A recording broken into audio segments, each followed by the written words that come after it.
Good morning from WKYT News. I'm Bill Bryant, hoping you're enjoying your weekend. Always an honor to have U.S. Senate Majority Leader Mitch McConnell with us here in studio. McConnell is the longest-serving U.S. Senator from Kentucky ever. He leads the majority Republicans in the U.S. Senate. After spending last weekend on those national TV shows, he's now back home and here with us today on Kentucky Newsmakers. It's a dramatic time in America and around the world. The terrorist attacks this week in Europe remind us of the global security threats. Here in the U.S., the presidential race has been raucous, with two clear front-runners for their party's presidential nominations, but still a lot of questions about the next twists and turns along the way. Senator McConnell says there will be no confirmation hearings and no vote for President Obama's choice to fill a seat on the U.S. Supreme Court. And he says he won't move forward on the president's nomination of a Kentucky Supreme Court justice to the federal Sixth Circuit Court of Appeals. We'll ask about that. Senator McConnell has recently pushed and passed legislation to deal with the opioid and heroin epidemic that has hit Kentucky so hard.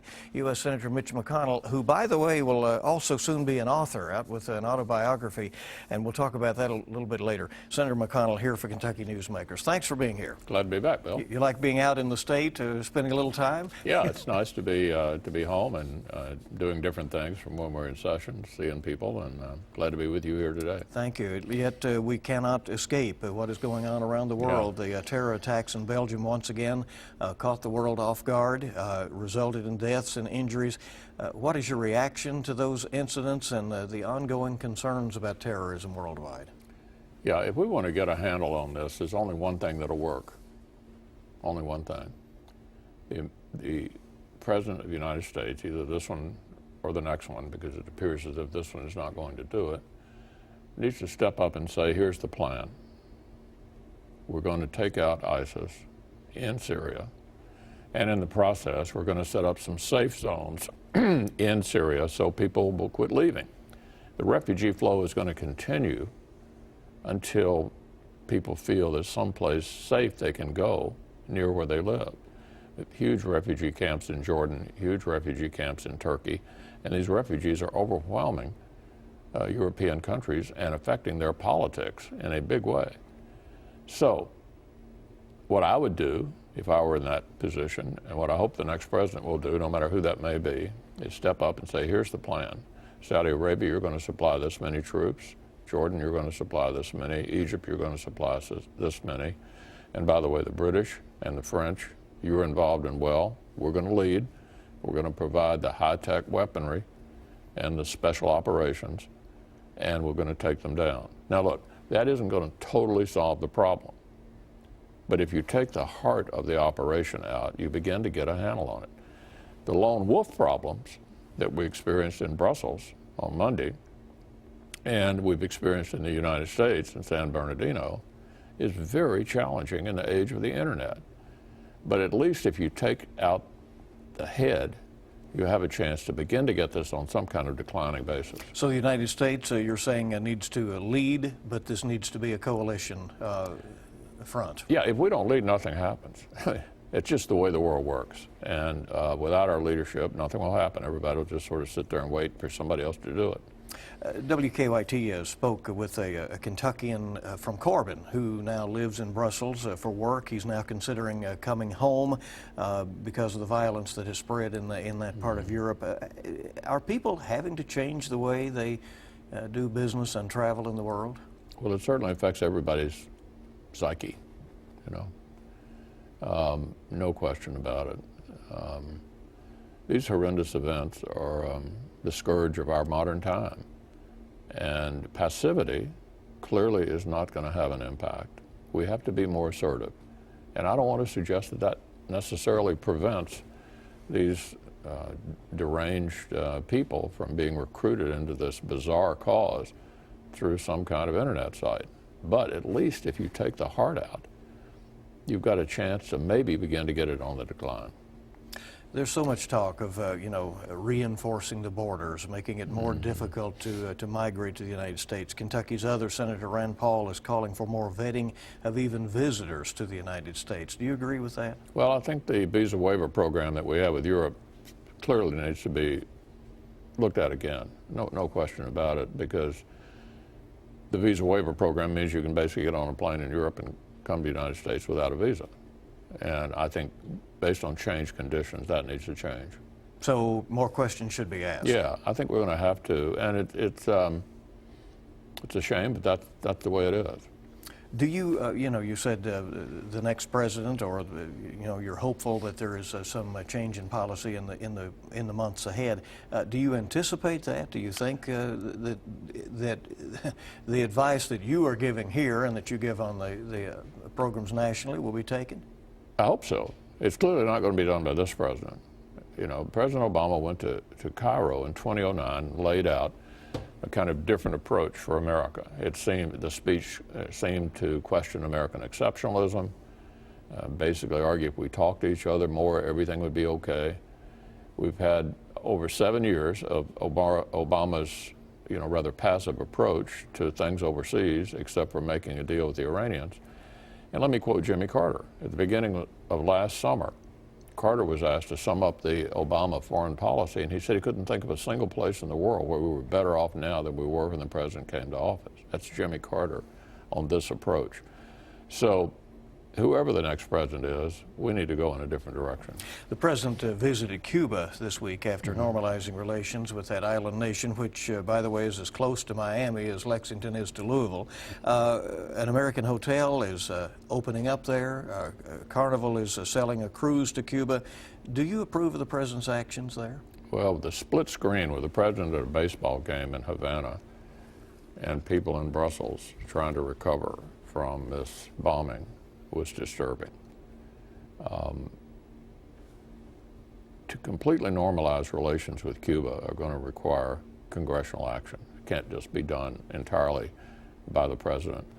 I'm not going to support changing our policy toward Cuba congressionally until we see genuine changes in Cuba. And the president going down there and sitting down with the communist leader of Cuba and attending a baseball game doesn't change how they treat their own citizens. So I think, we'll see whether the Cuban leadership is really going to change, but I haven't seen much evidence of it yet. Is it good economic policy to open up Cuba to Americans? Well, the farmers are enthusiastic about selling products down there, and there's some members of my party who like the step the president's taken. I'm not one of them.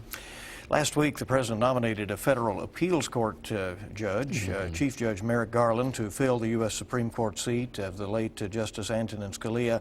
The Constitution clearly gives him the right to send a nominee to the Senate for consideration, but you've said you will not consider it. Republicans should not even meet with Garland, and there will be no vote. Yeah. Well, we have shared responsibility when it comes to the federal court system. The president nominates, but the Senate has to confirm, or as the Constitution put it, give advice and consent. Here's the situation, Bill, with regard to vacancies occurring in a presidential year. They're almost never filled. You have to go back 80 years to find the last time a vacancy on the Supreme Court occurring in a presidential election year was confirmed by the Senate. You have to go back to the Grover Cleveland administration in 1888 to find the last time a vacancy created in a presidential election year was confirmed by a Senate of a different party from the president. Joe Biden, when he was chairman of the Judiciary Committee in 1992, a presidential election year, said they would not confirm. There was no vacancy, but if there had been a vacancy, they would not confirm. Harry Reid in 2005 said the president nominates, but the Senate doesn't have to vote. And Chuck Schumer, who's going to be the next Democratic leader, said 18 months before George W. Bush's tenure was over, if a vacancy occurred, they wouldn't fill it. Now, the reason I gave you that lengthy answer is to lay out the landscape. We know that vacancies created right in the middle of presidential elections are not going to be filled. And this one isn't either. This doesn't have anything to do with Judge Garland's qualifications. Although, if that were relevant, there's no question he would move the court dramatically to the left. He's opposed by the NRA, so he's not good on the Second Amendment. He's opposed by the National Federation of Independent Business. If your viewers don't know who those folks are, they're the small business people across America. They've never taken a position on a Supreme Court nominee before. Well, I understand you voted against his confirmation in 1997, right? I did, but even if I had voted for him, that was for a different court. The Supreme Court is different, This is a very, very critical seat. And so what I've said, and I believe my colleagues will follow my lead on this, that this is a decision that should be made by the next president after the American people have spoken, rather than a lame duck president on the way out the door. How do you square it with public opinion, where the polls clearly show that that people do want these confirmation hearings to go ahead? I think public opinion is rather mixed. People right of center think that the next president should decide. Those are people who are kind of sympathetic with conservative point of view. People left of center think the president ought to be able to make the appointment. And if you look at independents, those that sort of lean right agree that it shouldn't be filled, and those that sort of agree left think it shouldn't. Think it should. So the polls do indicate that people like having a hearing, but of course that is totally different from having a vote or a confirmation. So I think I can safely say this right of center Senate majority is not going to confirm this judge or any other nomination for the Supreme Court in the middle of this presidential election year. Have you instructed Republican senators not to meet with Garland? No, what I have said is I'm not going to meet with him, because that makes it about the person. I think it's about the principle. The principle is this: you either agree or you don't agree that the American people should speak and pick this president who's going to affect the Supreme Court and tip its balance for the next quarter of a century. Or you think this president on the way out the door should be able to make this decision. So as for myself, I've said I'm not meeting with the judge. This is not about him. It's about the principle of who should make the appointment. You've also said that you will not move forward on another of the president's judicial appointments, and that is that he chose Elizabeth Taylor Hughes, who was appointed to the Sixth Circuit Court of Appeals in Cincinnati. She was appointed to the Kentucky Supreme Court by Kentucky Republican Governor Ernie Fletcher. Do you want somebody else? What is your objection there? The Senate has a role to play in this, and usually there's a consultative process. I recommended somebody else. We've been kind of in a stare down over this for the last year and a half or so. I wanted somebody else. They wanted her, and you know, once again, this would tip the balance on the Sixth Circuit. We're not going to take this judge up right before this president leaves office. And you've not revealed your choice for the No, I'm not vacancy. going to do that, but I recommended somebody I thought would make an outstanding choice. They disagreed. They had somebody else in mind. We simply are at a stalemate. Does it concern you, Senator, that it may lend itself to this feeling that government is dysfunctional when these kinds of things happen? But government is not dysfunctional. Last year, we passed the Keystone Pipeline, Trade Promotion Authority, rewrite of No Child Left Behind, a massive rewrite of elementary and secondary education, a 5-year highway bill, cybersecurity, internet tax moratorium. We made it permanent. We had a very productive year last year, clearly in contrast with the last Democratic majority.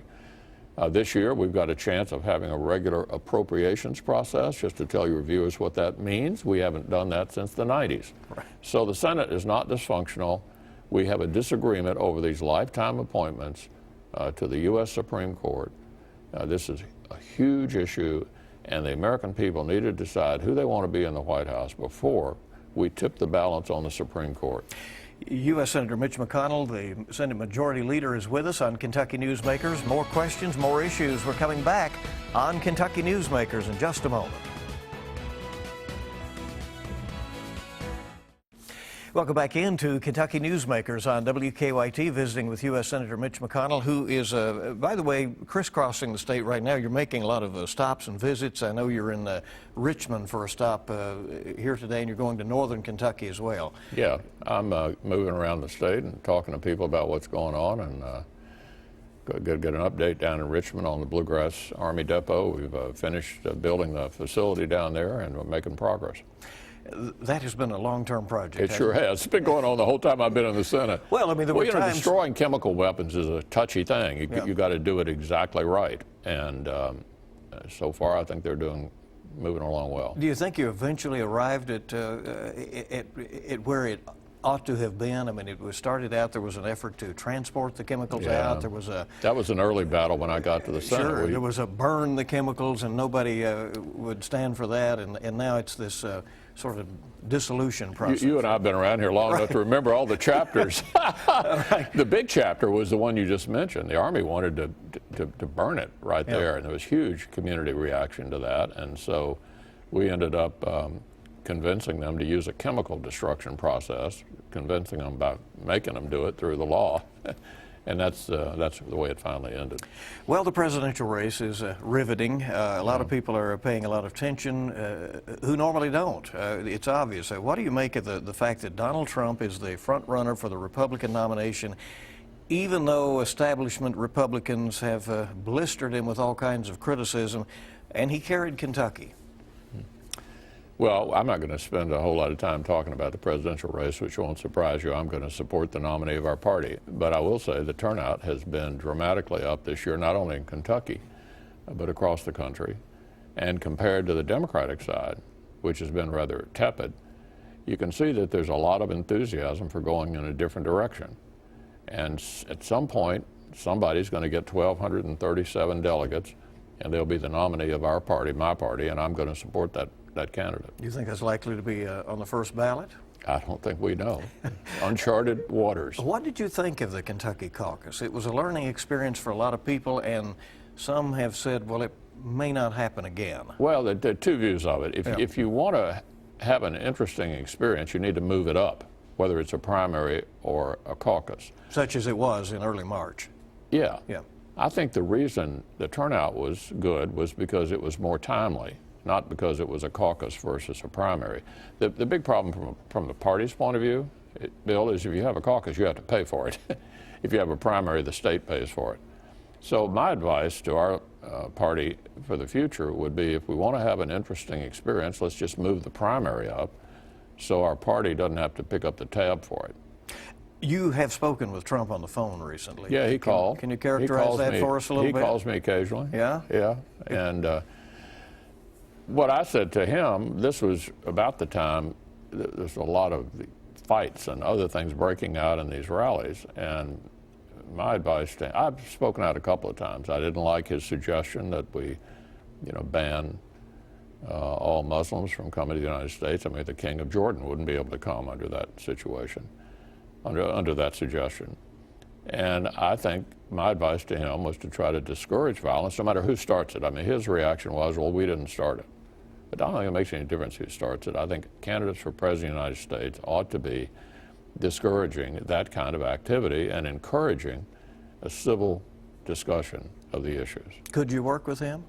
I'm going to work with the nominee, whoever that is, and I hope we have a Republican president. I think it would make a huge difference, for example, on the matter you and I were discussing earlier. Who appoints people to the Supreme Court? Could you work with Hillary Clinton, whom you served with in the Senate, well, and Bernie Sanders as well? I'll have to work with whoever's there. Yeah.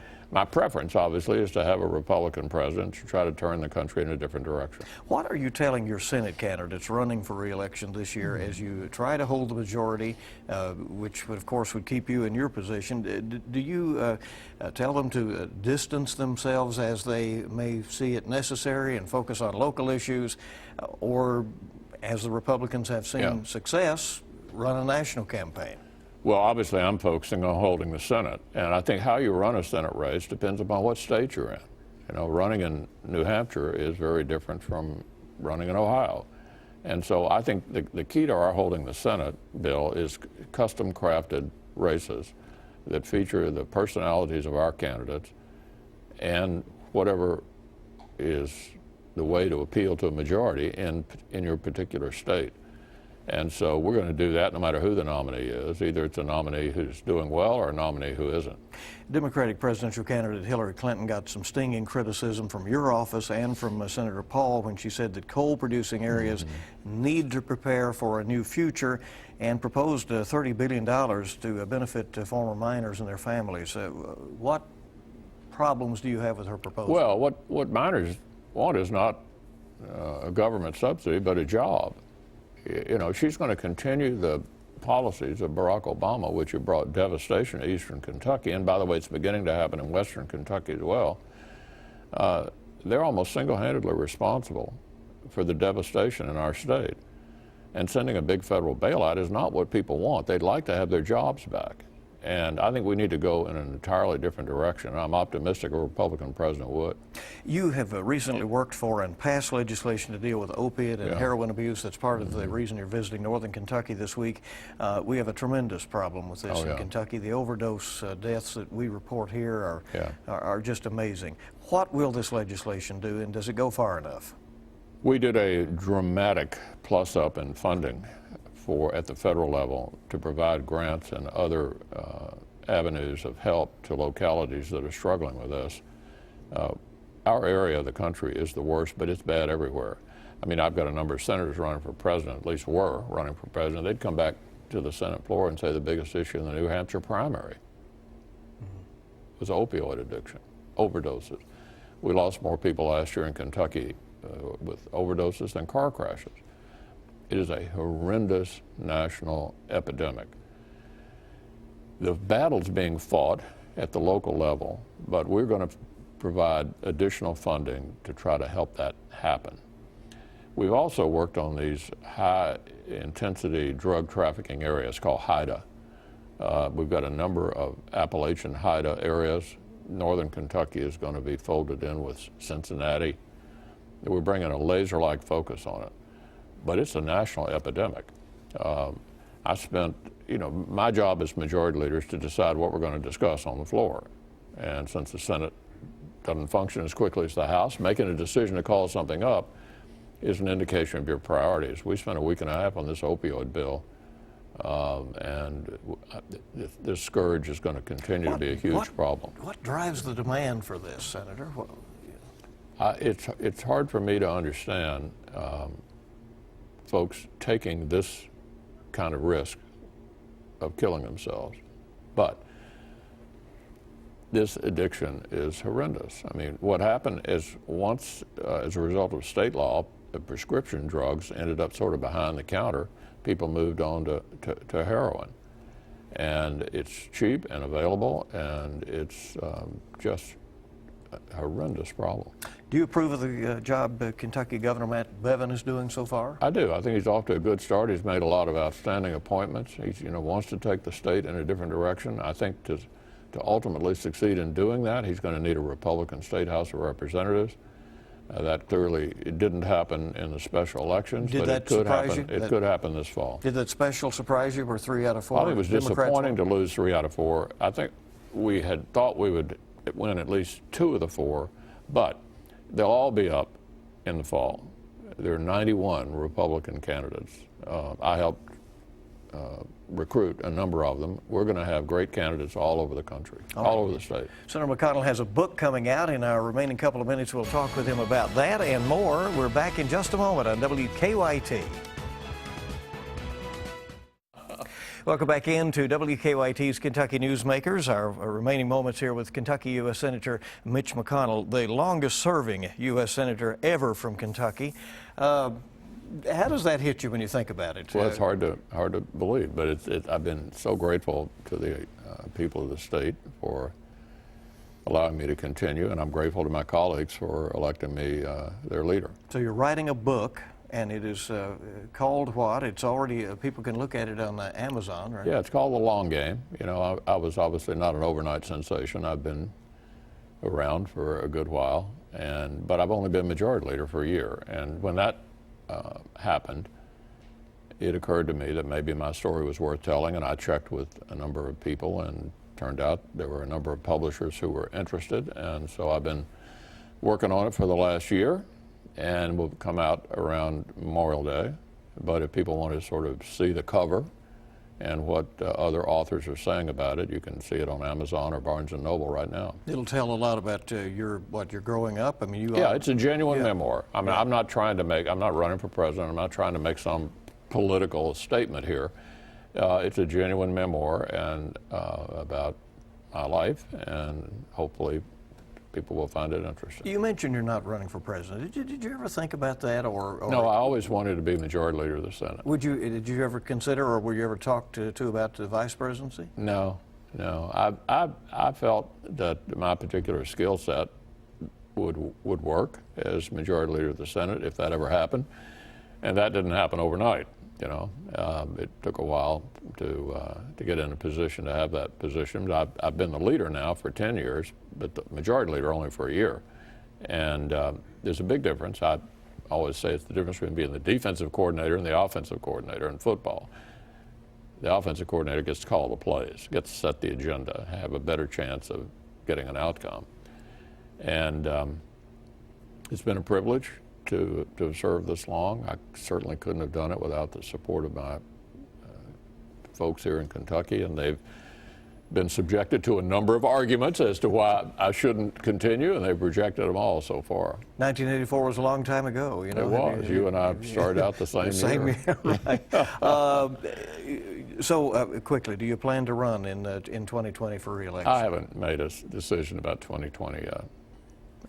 Are you considering at this point? I mean, you've always been known as a strategist who decided where you were going. Yeah, I mean, I will decide well before 2020, certainly, about that. But I still feel I'm at the top of my game, and I think I've made a difference for Kentucky and for the country. And we'll see in the next year or two. All right. U.S. Senator Mitch McConnell, thanks for being with us. We appreciate it very much. Thank you for joining us for this edition of Kentucky Newsmakers. Our scheduled guest next week is the new Kentucky Education Commissioner. We'll see what his plans and objectives are. Thank you for being with us, and have a good week ahead.